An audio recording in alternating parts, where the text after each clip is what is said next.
Welcome to Trivia Clips. Today we dive into the angsty, grungy, and unexpectedly experimental world of Silverchair. These Australian teens exploded in the 90s with raw talent and heavy riffs.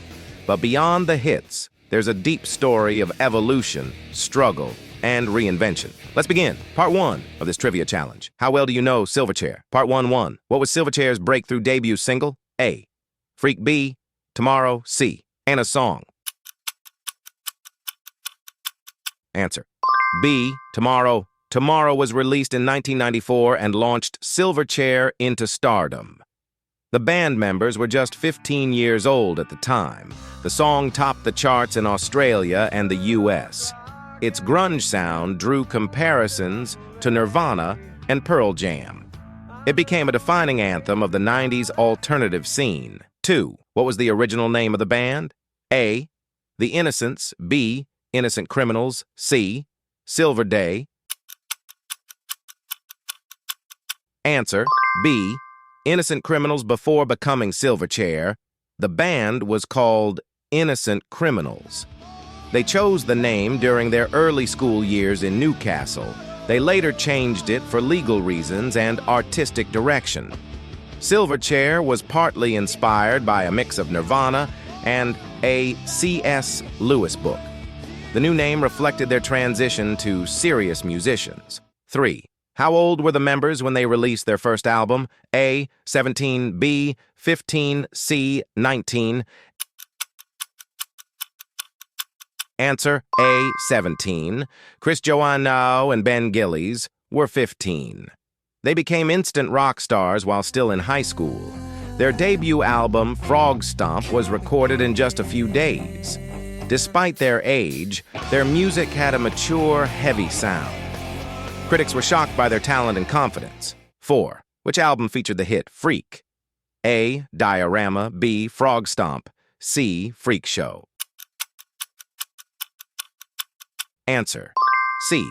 Freak Show. Freak was the lead single from their 1997 album Freak Show. It captured teenage alienation and identity struggles. The album showed a darker, more aggressive tone than Frog Stomp. It solidified Silverchair's place in the global alt-rock scene. The band proved they weren't just a one-album wonder. 5. What is unique about the album Diorama? A. It was their first live album. B. It incorporated orchestral arrangements. C. It was recorded entirely in one take. Answer. B. It incorporated orchestral arrangements. Diorama marked a major shift in Silverchair's sound. They added strings, piano, and lush arrangements to their music. Daniel Johns co-wrote the album with Van Dyke Parks. The album was ambitious, colorful, and experimental. It showed their evolution beyond grunge. 6. What illness did Daniel Johns publicly struggle with? A. Depression. B. Anorexia. C. Both. Answer. C. Both Johns suffered from both anorexia and depression. He opened up about his struggles in interviews and lyrics. Anna's song, Open Fire, was inspired by his battle with anorexia. His honesty broke taboos in the rock world. It brought attention to mental health in music. 7. How many studio albums did Silverchair release before disbanding? A. 5. B. 6. C. 4. Answer. A.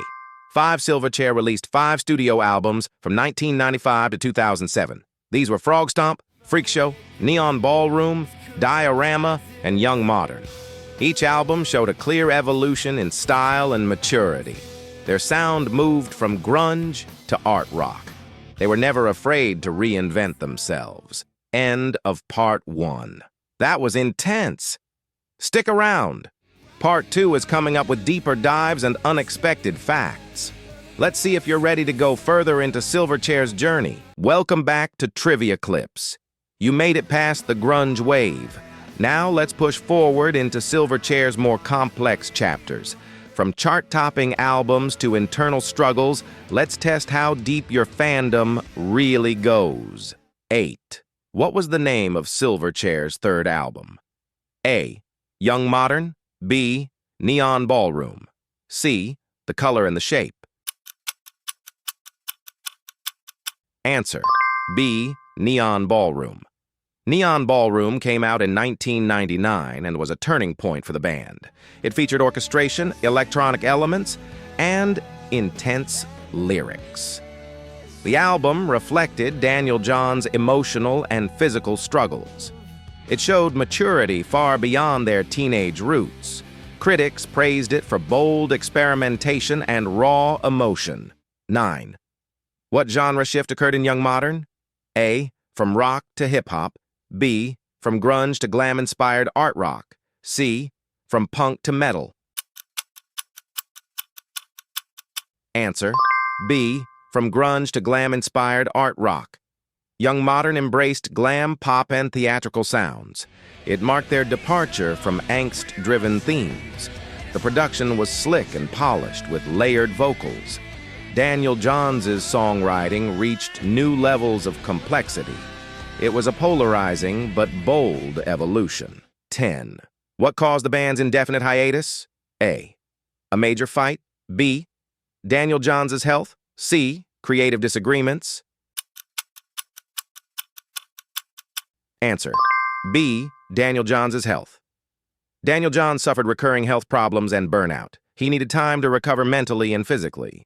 The band decided on an indefinite hiatus in 2011. There was no major conflict, just a need for space.